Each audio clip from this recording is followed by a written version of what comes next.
To chemistry class.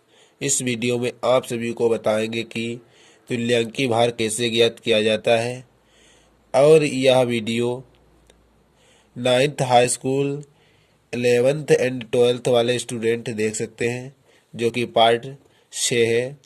इसमें सबसे पहले हम डिफिनेशन की बात कर लेते हैं कि तुल्यांकी भार की डिफिनेशन क्या है। उसके बाद हम तुल्यांकी भार ज्ञात करना सिखाएंगे। चलिए ना वेट करते हुए वीडियो को स्टार्ट करते हैं। तुल्यांकी भार की परिभाषा देखते हैं कि किसी तत्व का तुल्यांकी भार वह संख्या है, किसी तत्व का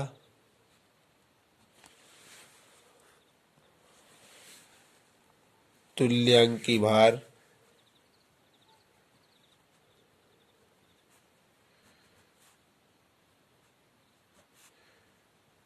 वह संख्या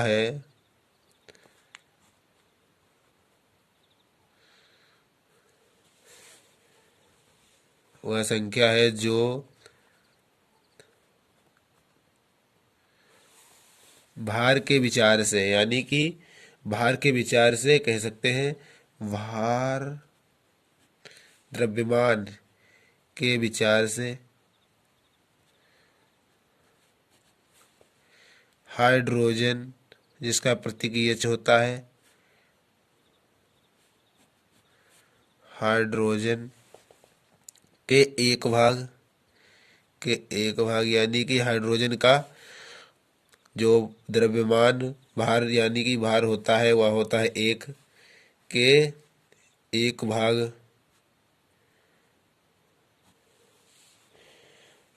कामा ऑक्सीजन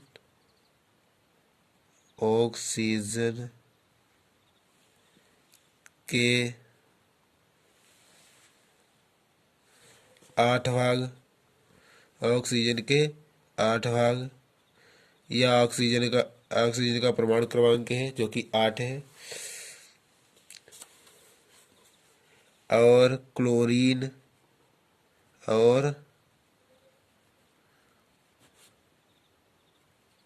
क्लोरीन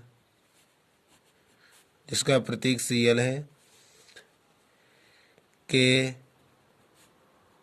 35.5 भाग से संयोग करे, यानी कि जोड़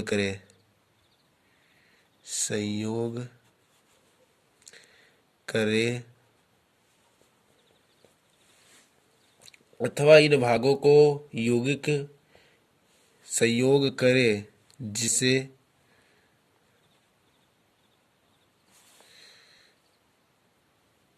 तुल्यांकी भार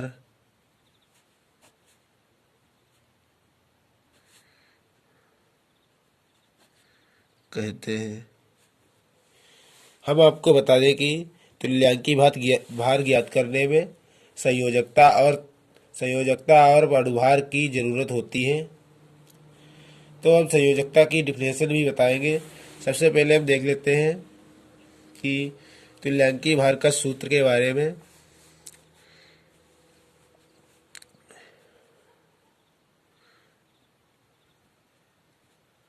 परमाणु भार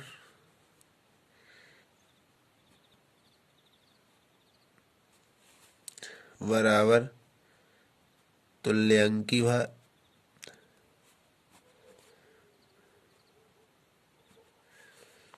गुणे संयोजकता।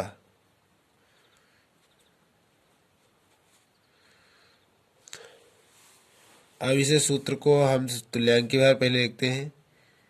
तुल्यांकी भार, इसकी मल्टीप्लाई कर लेते हैं और लिखते हैं परमाणु भार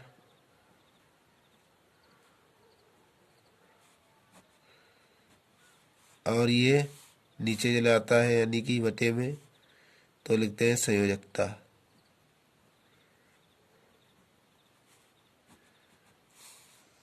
तो यह तुल्यांकी भार ज्ञात करने का सूत्र है, जिसे ई से प्रदर्शित किया जाता है। अब हम बात करते हैं कि परमाणु भार। परमाणु भार की भी डिफिनेशन देख लेते हैं, क्योंकि इसमें परमाणु भार की भी आवश्यकता होती है, इसलिए इसकी डिफिनेशन देखना जरूरी है।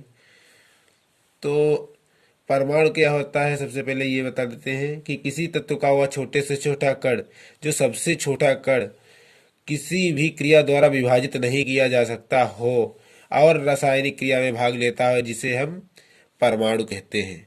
और परमाणु भार किसे कहते हैं? किसी तत्व का परमाणु भार वह संख्या है, किसी तत्व का परमाणु भार वह संख्या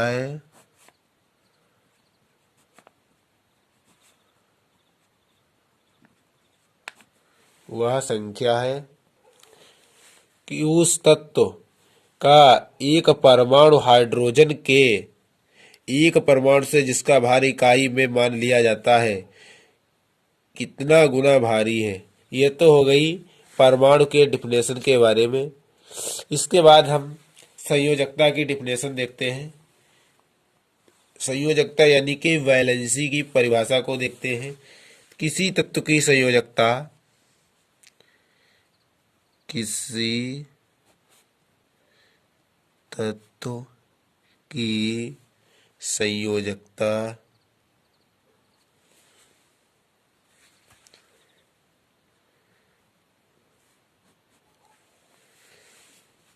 हाइड्रोजन के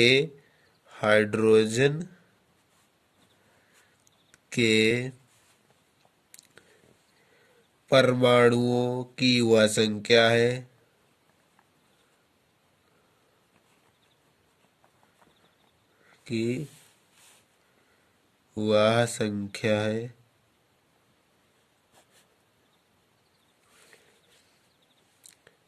जो उस तत्व के एक परमाणु से संयोग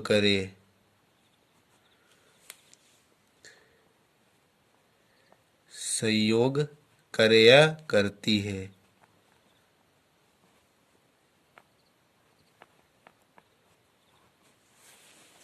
तो इस प्रकार किसी तत्व की संयोजकता हाइड्रोजन के परमाणुओं की वह संख्या है जो उस तत्व के परमाणु से संयोग करे यानी कि जोड़ करे। अब हम इसके एग्जाम्पल्स के बारे में देख लेते हैं कि तुल्यंकी भार के एग्जाम्पल यानी कि इसे ज्ञात करने के लिए किस सूत्र की आवश्यकता होती है। तो एग्जाम्पल नंबर 1 को देखते हैं। H2SO4 इसका रासायनिक नाम सल्फ्यूरिक अम्ल है। H2SO4 हमें तुल्यंकी भार ज्ञात करने के लिए सबसे पहले अणुभार यानी कि परमाणु भार की जरूरत होती है। तो हम सबसे पहले इसका परमाणु भार निकाल लेते हैं। 1×2 हाइड्रोजन का परमाणु भार 1 होता है और 2 से यानी कि H2 लिखा है तो 2 से गुणा प्लस सल्फर का परमाणु भार 32 होता है प्लस ऑक्सीजन का परमाणु भार 16 होता है गुणे 4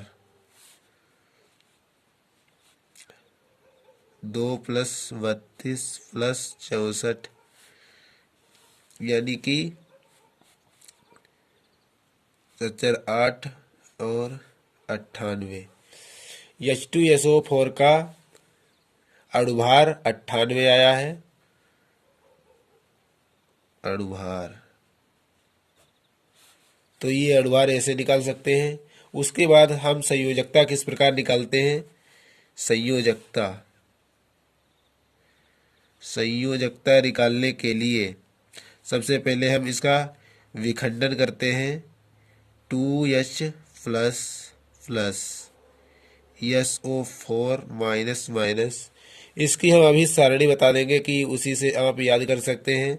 तो यहाँ 2 निगेटिव है तो 2 के लिए संयोजकता 2 हो जाती है। संयोजकता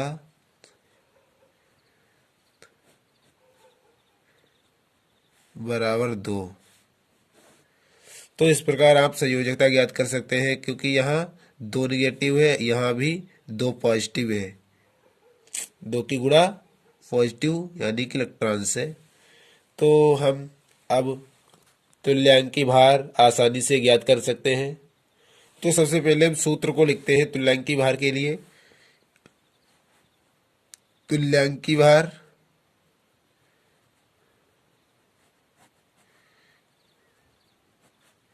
इसे ई से प्रदर्शित किया जाता है, बराबर अणुभार अपॉन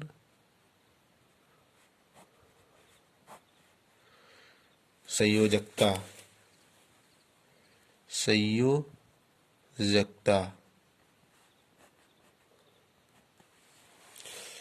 तो तुल्यांकी भार ज्ञात करना है, यानी कि ई ज्ञात करना है।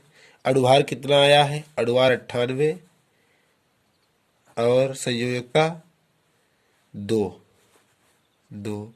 अब इसका मल्टीप्लाई कर देते हैं तो ई बराबर 49 आ जाता है। तो इस प्रकार आप आसानी से संयोजकता ज्ञात कर सकते हैं, क्योंकि आपको यानी कि इस प्रकार आप तुल्यांकी भार ज्ञात कर सकते हैं, क्योंकि संयोजकता और अणुभार से तुल्यांकी भार निकलता है, जिसका सूत्र तुल्यांकी भार बराबर अणुभार अपॉन संयोजकता है। एग्जाम्पल नंबर 2 को देखते हैं। HCl इसे कहते हैं हाइड्रोक्लोरिक अम्ल या हाइड्रोजन क्लोराइड। तो सबसे पहले हम इसका अणुभार निकालते हैं। 1 + 35.5। तो इसका अणुभार कितना आया? 36.5 अणुभार। उसके बाद इसकी संयोजकता को देख लेते हैं। HCl इसे अलग करते हैं। H++Cl negative. तो यहाँ 1 निगेटिव आया, तो इसकी संयोजकता 1 होगी। संयोजकता 1। तो हमें संयोजकता और अणुभार मिल गया, तो इसका तुल्यांकी भार बहुत ही आसानी से निकाल सकते हैं। तो सूत्र इसका क्या है? ई बराबर, जिसे तुल्यांकी भार कहते हैं, अणुभार अपॉन संयोजकता।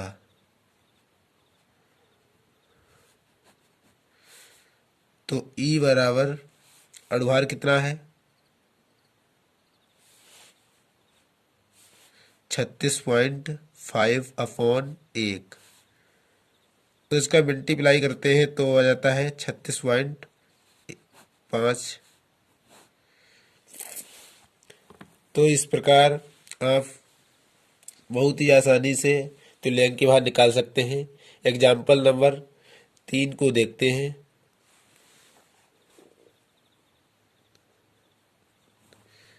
CH3COOS इसका रासायनिक नाम एसिटिक एसिड है। तो इसका हम सबसे पहले अणुभार निकालते हैं। 12 प्लस H के लिए 1 और गुणे 3 + 12 + 16, 2 बार 16, इसलिए 2 ऑक्सीजन है, इसलिए 2 बार 16 + 1 हाइड्रोजन के लिए। तो 12 3 + 12 + 16 दूनी 32, 16 16 जोड़ लिया +1। तो इसे जोड़ लेते हैं 60। अब इसका संयोजकता ज्ञात करते हैं। CH3CO positive plus OS 1 negative. तो इसका संयोजकता यहाँ 1 है, तो बराबर 1 आती है। अब इसका आसानी से तुल्यांकी भार ज्ञात कर सकते हैं। ई बराबर अणुभार अपॉन संयोजकता।